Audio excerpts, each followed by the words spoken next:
Olá, gente querida! Hoje é quarta-feira, dia 9 de novembro.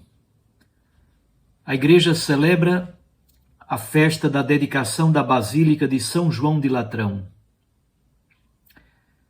Na verdade, quando celebramos a dedicação de uma igreja, de um templo, nós estamos falando da dedicação, da consagração da igreja viva, povo de Deus, que se reúne dentro do templo. Permaneça comigo, vamos meditar o texto do Santo Evangelho e eu agradeço porque você nos acompanha aqui no canal do YouTube, ou por meio da Rádio Maria, ou por meio dos podcasts. O texto do Santo Evangelho é de João, capítulo 2, versículos 13 a 22. Estava próxima a Páscoa dos judeus e Jesus subiu a Jerusalém. No templo, encontrou os vendedores de bois, ovelhas e pombas e os cambistas que estavam aí sentados. Fez então um chicote de cordas e expulsou todos do templo, junto com as ovelhas e os bois. Espalhou as moedas e derrubou as mesas dos cambistas. E disse aos que vendiam pombas: Tirai isto daqui. Não façais da casa de meu pai uma casa de comércio. Seus discípulos lembraram-se mais tarde que a Escritura diz: O zelo por tua casa me consumirá. Então os judeus perguntaram a Jesus: Que sinal realizas para agir assim? Ele respondeu: Destruí este templo e em 3 dias eu o levantarei. Os judeus disseram: 46 anos foram precisos para a construção deste santuário, e tu o levantarás em 3 dias? Mas Jesus estava falando do templo do seu corpo. Quando Jesus ressuscitou, os discípulos lembraram-se do que ele tinha dito e acreditaram na Escritura e na palavra dele. Palavra da salvação. Glória a vós, Senhor. Minhas irmãs e meus irmãos, como disse, a igreja hoje celebra a festa da dedicação da Arquibasílica de São João de Latrão. É uma igreja que existe em Roma e que é, na verdade, a catedral da Diocese de Roma. Portanto, é a sé episcopal do bispo de Roma, que é o Papa Francisco. Em Roma há 4 basílicas papais importantes: São João de Latrão, São Pedro, no Vaticano, São Paulo, fora dos muros, e Santa Maria Maior. Há 2 igrejas em Assis que também são basílicas papais: a Basílica de São Francisco e a Basílica de Santa Maria dos Anjos.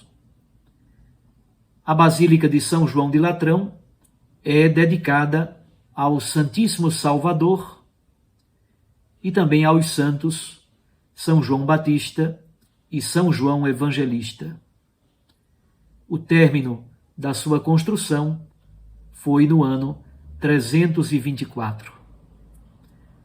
Mas agora passemos a ler e comentar o texto do Santo Evangelho. O texto do Evangelho que acompanha a liturgia de hoje é tirado de João capítulo 2, versículos 13 a 22. Jesus subiu a Jerusalém, pois estava próxima a Páscoa. Como era o seu costume, Jesus subia a Jerusalém em algumas das grandes festas de peregrinação, especialmente a Páscoa, a festa das tendas e a festa de Pentecostes. No templo, Jesus encontra os vendedores de animais e os cambistas de moedas. Isso acontecia exatamente porque os judeus estavam na diáspora, espalhados por todas as partes do mundo. Em muitas ocasiões, os judeus se espalharam, se dispersaram. Na verdade, havia mais judeus fora da Palestina do que morando dentro da Palestina. Ora, os judeus, morando em lugares distantes, eles deveriam trazer oferendas para o Templo de Jerusalém. E como fazer?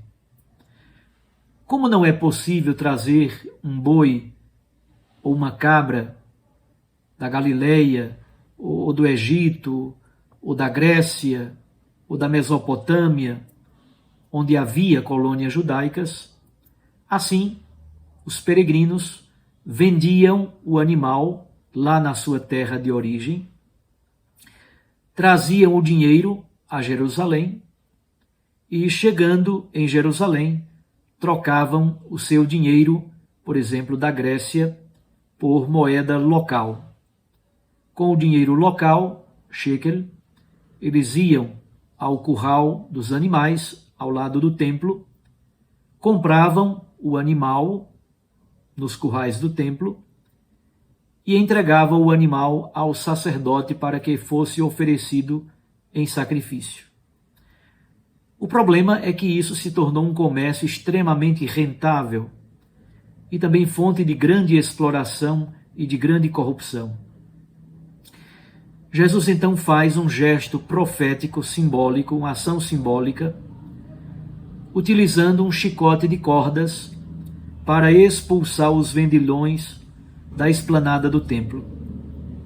Nos textos dos evangelhos sinóticos, os relatos utilizam dois textos importantes do Antigo Testamento. Isaías 56, versículo 7, que diz: "Minha casa será chamada casa de oração para todos os povos." E Jeremias capítulo 7, versículo 11, que diz: "Vós fizestes dela um covil de ladrões." Já no texto de João, há uma alusão ao texto de Zacarias, capítulo 14, versículo 21. Zacarias diz: "Já não haverá mercadores no templo do Senhor dos Exércitos naquele dia."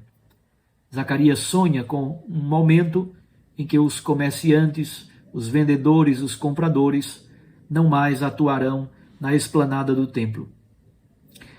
Bonito também é o modo como os discípulos interpretam o fato posteriormente. Eles o fazem a partir do Salmo 69, versículo 10. "O zelo por tua casa me devora." Voltaremos a este ponto, porque os discípulos fazem a ligação deste fato com o mistério pascal. Jesus passa a um outro nível da reflexão. Passa do templo, edifício de pedra, o santuário, ao templo, que é a sua própria pessoa, o seu corpo. Jesus passa a falar do santuário do corpo, do seu corpo e do corpo de todos aqueles que são batizados. Assim deve ser interpretada a festa da dedicação de uma igreja. A igreja-templo é o local onde se reúne a igreja viva, povo de Deus. São Paulo também nos ajuda a compreender que o cristão é templo vivo do Espírito Santo. 1 Coríntios capítulo 3, versículos 16 e 17.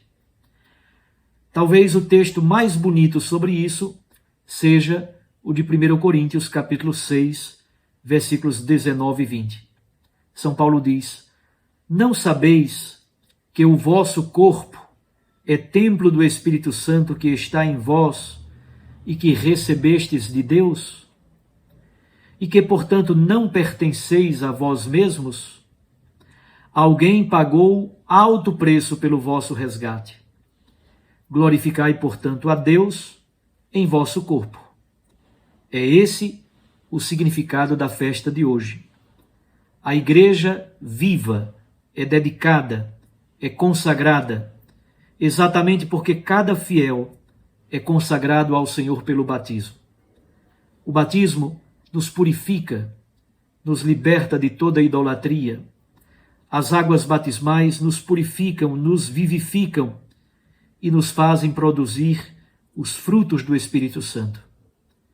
Se o templo é edifício, é o lugar do encontro do povo com Deus, o verdadeiro templo, que é o corpo de Cristo e o corpo do batizado, aí está o verdadeiro local do encontro com Deus, porque nós somos adoradores em espírito e verdade. Mas olhemos mais de perto a relação com o mistério pascal. Jesus quer, como diz Isaías, que o templo volte a ser casa de oração aberta a todos os povos. Em João, a reflexão caminha um pouco noutra direção. Jesus opõe a religião superficial, comprometida com a busca do dinheiro. Jesus opõe, contrapõe a pureza da fé nele. Exatamente porque ele é o verdadeiro templo que não pode ser destruído. Não somente, Jesus ajuda os seus discípulos a lerem a cena à luz do mistério pascal, especialmente por causa da menção à ressurreição. O que é dito se torna princípio de interpretação para toda a obra joanina. O mistério de Cristo só pode ser compreendido à luz da ressurreição. Deus está presente de maneira absolutamente nova na tenda da carne.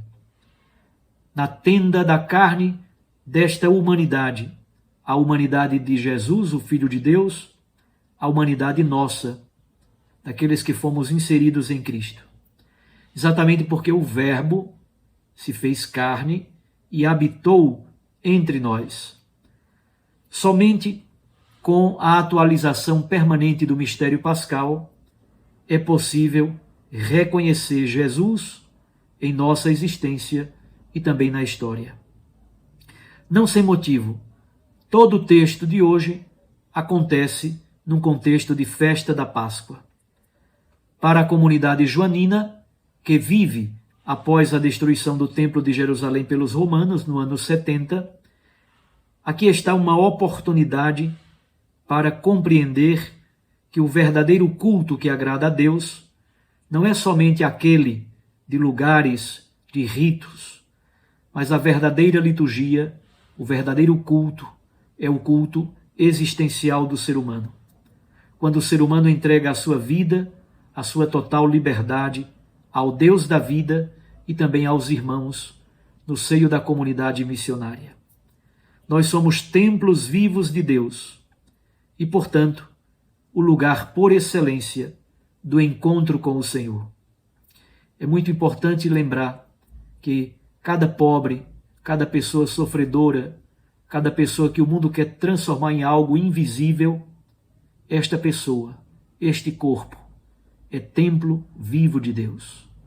A liturgia de hoje fala dos muitos corpos sofridos, esmagados, violentados, feridos e chagados, templos vivos de Deus. Que nossa vida inteira seja então uma liturgia nova, um culto agradável a Deus.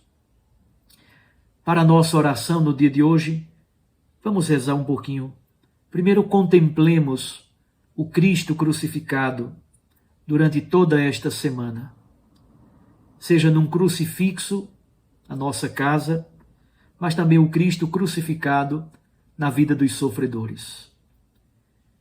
Segundo, revisemos a nossa vida à luz do Decálogo e também à luz do amor imenso de Cristo por nós. Terceiro, revisemos também o conteúdo e o sentido do nosso culto, da nossa liturgia. Somos um templo verdadeiro e agradável ao Senhor? O culto que nós prestamos a Deus é uma liturgia vazia ou é o culto existencial da nossa vida inteira que se transforma no louvor ao nosso Deus? Um abraço a você. Fique com Deus e com sua Mãe Maria Santíssima. Eu os abençoo em nome do Pai, e do Filho, e do Espírito Santo. Amém.